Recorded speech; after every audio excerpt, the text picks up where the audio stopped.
سلام تخطاتلتنا الشانل كما يكنيكم كما يتخونوا سنة كتكونوا نايوتر من نيوتيو لومي فليز بلا تعرستي نخلنا أبقع زي هوتنا كتغمنان كتحجزنا تخل عرستي عايز غريبة زلهم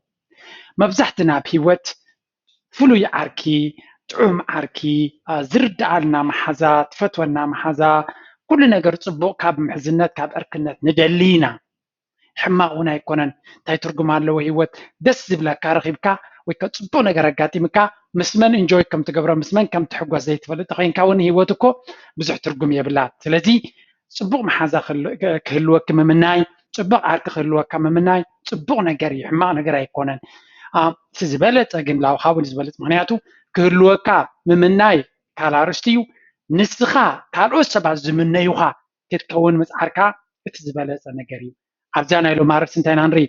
كميجر كان نفسها كالو سبات كلهم عركزن تزخون محازازي أنت تزخون كميجر محازا خون خيل كميجر عركها خون خيل النابلو تحتنا كم زخلو ككبر الناس خيل كرل زبلت بابجن عب مستوعب زرليو أجد استحمشن بتاعت كنرينا كسامودا تتخطات الون حمشتين كابن حدن زيب بلالت عين كان مجمع هذا فيديو أزي أجد استلزخنت لايك حبوا نبكالوت من تنخد بس دما share قبروا نابلكو we are starting now how to be the best friend everyone wishes to have كميجر كان نفسها بلوس محازا ويا عركي كل زمن هيك تقبرينا نرد لنا number one قدامي تندبي be honest and make time مجمريا حق أن يكون كالاي دما جزين خالوت حب نتوم أعرفك كونو خاص دلو سبات جزية كتبت كلا لك so true friendships are meaningful because life is better when shared with someone هو كل جزية عم تتخون حقوس كان تقم كان مسكالو زفتو خان سناي كاز دليون كتما غلو خلها شير كتقبر خلها إيو ترجم يبلون هيوت بين خطرة عقير كايو عالم جنزب حيس كان عالم تبو نجر حيسكا مسبات كتحوسن تزيكير كاون تبو نجر أيكونن سلازي أب سبات أمانة كنت أقول لديكونا نحنا توم سبات زدليو عين السب نخن كوني تعلم مالتي so true friendship relies on honesty and forgiveness سلازي تحكينا فقري تحكينا محزنات حولنات أركنات أب كل تنقد السنجراتي مركز أب كان عنان كم دما أبحث جتن زي كل تاجدسين مبزحت جزء قناعاتون حق أنياتات سبات كنكون كنسعر لنا قلنا دما حدجت نفتو يقرب حالت خنكون كنكل لنا مغنياتو كل جزء حق أنت تزارينا تأجم كله وحد تأجمي كلنا كم دما سبات كجاجي يخلو جل خقدلو خلو جل خقبر خلو يقرب حالت خنكون لنا أما هزنات يكون أركنات بزح سحتاتن مسحابن كفتر نبوريو سبات بحرك ساب زنبرو كسحابو نبور سلازخونه سلازي حدقت نقبر سبات نكون لنا if you take true friendships for granted you might not get another opportunity تخيل عبس أقام دما بلوز عركي بلوز محازة عقاتي مكا كم نورمال كم تحزن غير كايم نابكالة تمتاطر انتلخا وينتلخي عبقى جاي مغنياتو تعوي محازان عركن مركاب عبهيوت حال عبس أقايو سلازي كم عبس أقاري خادمة كتغبرون جزيه كتسوالون كل جزء دما قنوع كين كخد قربن صبق كينو يسمعني try showing your appreciation for their presence once in a while كل جزء دما نسوم عرق خانو نسام حزاخ مخانا كل جزء أخبروتن أدناغوتن كنقبر لنا يغني اللي كنبل كان مسكنهم كنكهد علنا مالتشو true friendship requires sacrifice كم دما أمنا ويكا قنوع أركنان ويكا صبق أركنتن محزنتن كم دو انتي حتت واقاد ما يحتتشو sacrifice كتقبر له كلا مسوعتي حتتيو that means sometimes sacrificing your time for the other person and clearing up your schedule to make time تلزي نعخاز تغمى كاز نبري حد قتاد جيركا ويكا مسوعت جيركا نتيحة وخا حفتغا نعرقها كتيب كاللغا بتخالق زي دما نخالق قبرت قبا كاز نبري جزيه زاد اليوم تغينو جزيه كتقبر لهم كاللغا زي كفال نايتي سبات مساخة أركنات نكفترو محزنات نخفترو عبد الرقيق زخونامي كمزة عينا زقبر سب ندرخوينكا كلهم سبات هيكونون زود نقوة نزي جن نزي زود نقوة سبات كقاطمها زبالة عدل ألك ويد مالك number 2 keep your commitments كل جزء مبسعاخا قالكا حلو أخبر مغنياتو سبات كل جزء بقالنا ينفردونا مبصعاتات زاتنا نتبرو دينا قال ذهبنا نغبرو دينا كبص كنغبرينا زبلنا نغبرو دينا كل غزي قالنا كبوري قالكا كبوري ስለዚ ቃልና ክንሕሉ ክንከል ኣለና መጀመርያ ዘይንገብሮ ቃል ክነብይ የብልናን ነዝሃብናዮ ቃልና ድማ ብዝተኻለና መጠን ክንሕልዎን ክንዕቅቦን ይግባእ all you have in your life is your word ህይወት ዘለካ ኩሉ ኣብቲ ቃልካ እዩ ዘሎ never break it for anybody especially a true friend ቃልካ ንዝኾነ ሰብ እውን ክሰብሮ ይግባእን ቀንዲ ድማ ነቶም ፈተውትኻን የዕሩኽትኻን መሓዙትክን ማለት እዩ in life you will always be judged by your commitments ኣብ ህይወት ድማ በቲ ዝገበርካዮም ቃላት ብኢኻ ትፍረድ ዝሃብካዮ ቃል ተተግብርቲ ኮይንካ ኩሉ ግዜ ሰብ ብኸምኡ ተልዕለካዩ ዝሃብካዮ ቃል ዘይተኸብርቲ ኮይንካ ድማ ብኸምኡ ክዝክረካ ይሰብ so be careful about breaking your word that reflects full on you so a real friend will understand you if you fail sometimes so ቃልና ኩሉ ግዜ ክንሕሉ ክንብገስ ኣለና ግን ሓቀኛ ዓርኪ ወይ መሓዛ ሓደ ግዜ ካብ ቃልና ክንተርፍ ከለና ይርድኡና እዮም ኩሉ ግዜ ኣምላኽ ኣይኮናን ኩሉ ግዜ ዝበልናዮ ክንሕሉ ሰብ ክወድቕ ይኽእል እዩ ስለዚ ተሓቀኛ መሓዛኺ ወይ ዓርክኻ ኩሉ ግዜ ንስኻ ክድንኩ ከለካ ኩሉ ግዜ ዘይኮነስ ሓደ ግዜ ውጥቀት ከጋጥመካ ከሎ ይርድኡልካ እዮም ሰብ ስለዝኾኑ ስለዝፈትውካ ድማ when you make promises keep them forgive others when they fail to keep ንስኻ ወይ ንስኺ መብፅዓኻ ሓሉ ኩሉ ቃል ዝሃብካዮ ሓሉ እንትኾነ ሰባት ካብ ግዜ ናብ ግዜ ቃል ዝሃቡኻ ምሕላው ክሓምቁ ከለዉ ክትፈርዶም የብልካን ይቕረ ክትብለሎም ኣለካ ምክንያቱ ንስኻ ትዝበለፀ ሰባት ግን ክወድቁ ከማኻ ክጋገዩ ከም ዝኽእሉ ኣሚንካ ነቲ ጌጋታት ናቶም ድማ ክትፀባፀብ ዘይኮንካ ክትሓድግን ይቕረ በሃልን ክትከውን ኣለካ ምስ ሰባት ይኹን ምስ ነብስኻ ሕጉስ ኮይንካ ክትነብር ድማ ክሕግዘካ እዩ እዚ ድማ ኣገዳሲ ባእታ ናይ ሂወት እዩ ሳልሳይ limit your expectations to minimum እዚኣ ካብ መጠን ላዕሊ ኣገዳሲት ነጥብያ እንታይ እሱ ድማ ካብ ሰባት ዘለና ትፅቢታት ኩሉ ኣብ ዝተሓተ ደረጃ ከነውርዶም ክንከል ኣለና ትፅቢት ካብ ሰብ ኩሉ ግዜ expectation is the mother of disappointment ይብሉ ትፅቢት ኣደ ናይ ሕርቃንን ናይ ዘይምዕጋብን እያ ይብሉ ስለምንታይ ትፅቢት ዝገበርካሉ ከይግበር ስለዝኽእል ስለዚ ካብ መሓዛኻ ካብ ዓርክኻ ካብ ሓውኻ ካብ ኩሎም ትፅቢታት ናትካ ውሑድ ክኸውን ክኽእል ኣሎ ዝኾነ ነገር ትፅቢት ተዘይገበርካ እውን ዝበለፀ እዩ ምክንያቱ መጠን ትፅቢት ዝገበርካሉ መጠኑ ክትጉዳእ ስለትኽእል እንተዘይሓልዮሞ ማለት so true friends have their life under control and don't try to build it around you ሓቀኛ መሓዛ ወይ ዓርኪ ክኸውን ዝግባእ እንታይ ሰብ እዩ ናይ ነፍሲ ሂወት ሙሉእ ምቁፅፃር ዘለዎ ድሌታቱን ባህግታቱን ባዕሉ ከተግብር ዝኽእል ምሳኻ ወይ ምሳኺ ምርኻቦም ንፅቡቕ ነገር ንክሕጎሱ እንጆይ ንክገብሩ እምበር ንስኻ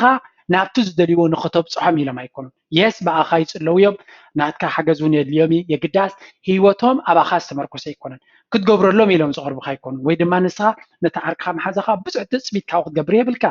ምክንያቱ ሂወት ኣለዎ ሂወት ኣለዋ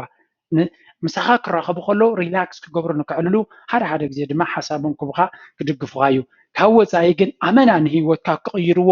ብዙሕ ደገፍ ክገብሩልካ ትፅቢት ክትገብር ከለካ ትጋገ ኣለካ እዚ ኣብ ሰብ ጌጋ expectation ምግባር ይበሃል so friendships are fulfilling when both of you don't think about the things you wish you had from them እቲ ዕርክነት ጥዑም ዕርክነትን ምሕዝነትን መሃሲ ዝኸውን ክልቲኦም ወገናት ከምዚ እንተዝገብረለይ ዘይብሉ እንትዝኾኑ ዝኾነ ይኹን ትፅቢት ካብቲ ካልኣይ ሰብ ዘይብሎም ሂወቶም በዓሎም በቲ ዘለዎም ዕጋበት ዘለዎም ምሳኻ ክራኸቡ ከሎ ምሳኺ ክትራኸብ ከላ ክትዘናጋዕን ኤክስፒሪየንስ ሼር ክትገብርን እምበር ረብሓ ደልያ ዘይትቐርብ እንድሕር ኮንካ ዝበለፀ ምሕዝነት ነፍሲ ወከፍ ሰብ ሂወቱ ዝቆፃፀር ግን ብሓደ ክራኸቡ ከሎ ሼር ገይሮም ነቲ ዘለዎም ኢንጆይ ክገብሩን ሽግራቶም ድማ ሼር ክገብሩን ዝደልዩ ምስ ዝኾኑ እዩ There is nothing that holds a strong friendship together quite like having a little to no expectation. ስለዚ ትፅቢት ዘይምግባርካ ገለ ካብቲ ዝበለፀ ንምሕዝነትን ዕርክነትን ናብ ዝለዓለ ደረጃ ደብፅሖ እዩ ይብለና ኣሎ it's equal and the give and take aspect is balanced ስለዚ ማዕረ ክኸውን ኣሎ እንካን ሃባን ድማ ዝተመጣጠነ ክኸውን ኣሎ ሓደ ዝህብ ሓደ ኩሉ ግዜ ዝቕበል ክኸውን ዘይኮነስ ክልተይኻ መሃብ ምቅባልን ማዕረ ዝኾነ ባላንስ ክህሉ ክህሉ እዩ number 4 don't judge your friends እዚኣ ንዓሩኽትኻ ንመሓዙትክ ጥራይ ዘይኮነስ ንኻልኦት እውን ሃሳይት እያ እንታይ እሳ ድማ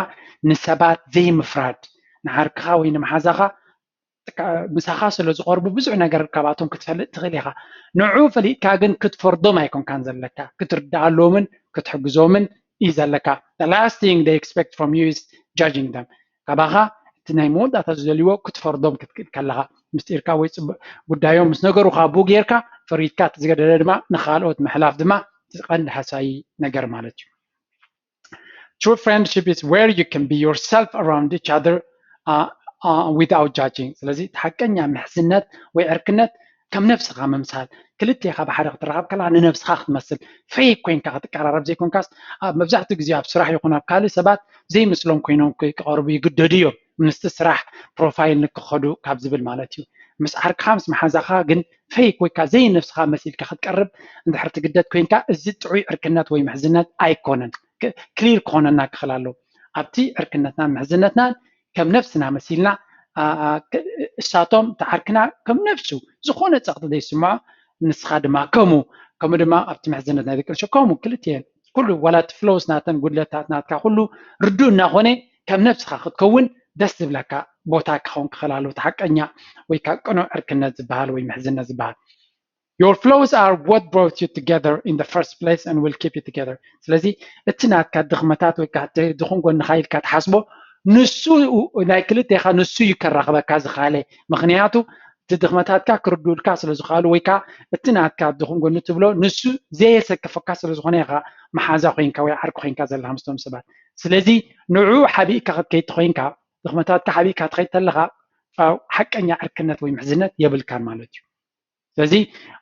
ከምኡ ነቲ ድኽመታትካ ኩሉ ዘለካ ነገር ናፃ ኮይንካ ክትነብር ዘፍቅደልካ ምሕዝነት ምስ ዝኸውን እዩ እቲ ሓቀኛ ዕርክነት ዝኸውን ስለዚ ከምዚ ንክኾኑ ዕድል ክትክል ከለኻ ብሉፅ ማግኔት ናይ ዕርክነት ትኸውን ማለት እዩ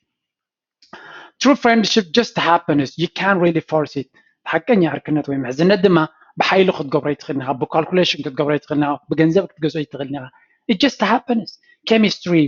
ናይ ክልቴኻ ነገር ማች ገብር ይዋሰብ እንደንቲ ዕርክነት ይፍጠር እምበር ባህልካ ብመፅናዕትን ብገለን ብስራሕን ክትገብሮ ተፈቲንካ እውን ናቹራል ኣይከውን እዩ ስለዚ እቲ ቅኑዕ ፅቡቅ ዕርክነት በዓል እዩ ዘጋጥም you can't force it It doesn't matter how you met if it feels good stick to it ብኸመይ ተራኺብካ በይ ተራኺብካ ብዘይገድስ እንድሕር ፅቡቅ ስምዒት ዝበካ ዝምድና ኮይኑ ሓልዎ ጥዑይ ሰብ ኣበይ መንገዲ ረኺብካዮ ብዘይገድስ ጥዑይ ሰብ ምዃኑ እንተረኺብካዮ then keep that connection ምክንያቱ it can be worth more ሂወት ማለት እዩ if you find a friend like this hold for it for life a good friendship is something hard to find ከምዚ ዓይነት ጥዑይ ሰብ ትርዳኣልኪ ምሳኺ ማች ትገብር ከምኡውን ዝርዳኣካ ምሳኻ ዝኸይድ ሰብ ንዓኻ እንተረኺቦም ምስኻ እውን ተረኺብካ ቀልጢፍካ ክሰዶም የብልካ ምክንያቱ ጥዑይ ዓርኪ ወይ መሓዛ ብቐሊሉ ዝርከብ ከይመስለና ብዙሕ ፃዕርን ብዙሕ ድኻምን ዝሓትት ነገር እዩ ብቐሊሉ ምስ ረኸብካዮ ድማ ከም ትሑዝ ጌርካ ትሪኦ ዘይኮነስ ቀፃሊ ግዜ ትቦን ተገዲስካ ከተድንቖን ክትከናኸኖን ዘለካ ምዃኑ እውን ክርዳኣናን ክበርሃልናን ይግባእ Number 5 put aside your ego እዚኣ ኣገዳሲት ነጥብያ ድማ ታይሱ ድማ ኩሉ ግዜ ናትካ ኣነነት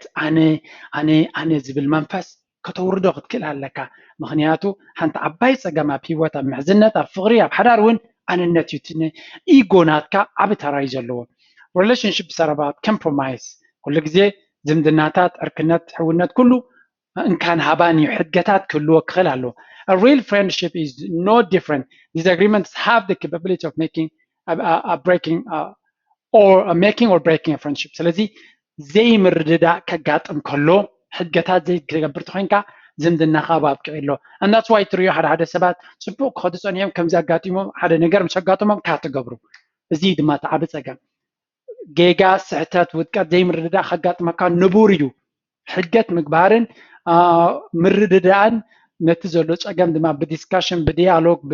ብምምያጥ ይህም ብምባል ናይ መፍታሕ ክእለት እዩ ድማ ሂወት ዘቐፅለካ ኣብ ፍቕሪ ይኹን ኣብ ዝምድናታት ኣብ ኩሉ ዓይነት ምስ ሰባት ክሳብ ዘለካ ዘይምርድዳእ ከጋጥም ንቡር እዩ እምኒ ምስ እምኒ እኳ ዝጋጭ ይብሉ ስለዚ ሰብ ምስ ሰብ ዘይምርድዳእ ክፍጠር ንቡር እዩ ንዑ ፈትሕካ ናይ ምኻድ ክእለት ድማ እቲ ወሳኒ ጥበብ እዩ If you allow your ego to get into the way and admit your mistakes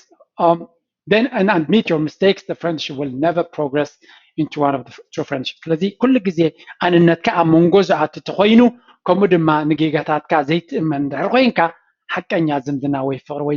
ወይ ምሕዝነት ንኽፍጠር ኣሸጋሪ እዩ ኩሉ ግዜ ዘይትጋገ ቁኑዕ ፐርፌክት ሰብ ኮይንካ ክትቀርብ ትፍትን እንድሕር ኮይንካ ከምኡውን ኣነ ጥራይ ክኢል ኣነ ጥራይ ፈላጥ ትብል እንድሕር ኮይንካ then you have no chance ካብ ካልኦት ሰባት ክትሰምዕን ክትመሃርን ትሕት ክትብል እንድሕር ክኢልካ ግን that's really a kicker ሰባት ዝስሕቦም ትሕትና ዝበዝሐ ግዜ ኣነ ዝብሎ ሓደ ካብቲ ብሉፅ ነገር ክንገብሮ ዘለና ብሂወት እናፈለጥካ እናኻልካ ትሕት ክትብል ከለኻ ብሉፅ ነገር ኮይኑ ይስምዓኒ ከነዘውትሮ ድማ የተባብዕ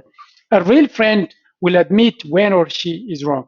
እቲ ሓቀኛ ዓርኪ ወይ መሓዛ ክጋገ ከሎ ክትጋገ ከላ ተጋጊየ ናይ ምባል ዓቕሚ ክህልዎም ክኽእል ኣለዎ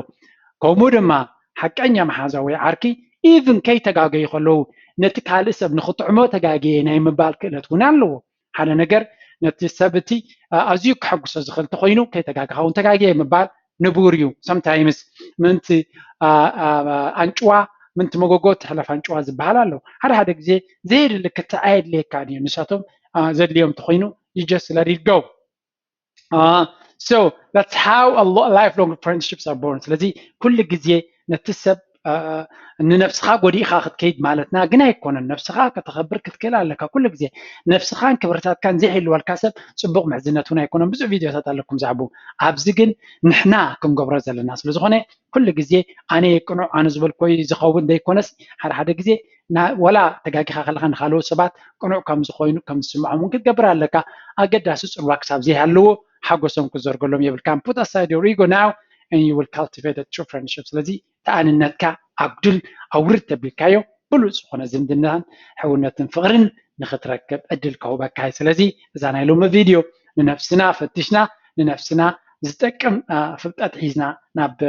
ናብቲ ዝምድናታትና ሓያላት ሰባትን ማግኔትን ንኽንከውን ክትሕግዘና ትኽእል እያ ኢለ ቀሪበያ እንተፈቲኹማ ላይክ ሃብዋ ንካልኦት ኣሕዋትኩም ሓርኩም ክጠቕሞም ስለትኽእል ሸር ክትገብርዋ ትኽእሉ ከም ወትሩ ድማ ናትኩም ርእቶ ናትኩም ሓሳባት ናትኩም ምኽሪ ኣብ ኮሜንት ሰክሽን ግደፉ ንዓይ ይጠቕመኒ ንካልኦት ድማ ብዙሓት ሰባት ካብቲ ኮሜንት ከም ዝመሃሩ ዝረኽሉ ግዜ ትርእይዎ እዩ ከም እናበልኩ ነዛ ቪድዮ ኣብዚ ክዛዝም እየ ኣብ ካልእ ኣብ ሓፂር ግዜ ክሳብ ንራኸብ ደሓን ኩኑ ብለኩም ሰሰናዩ ቻው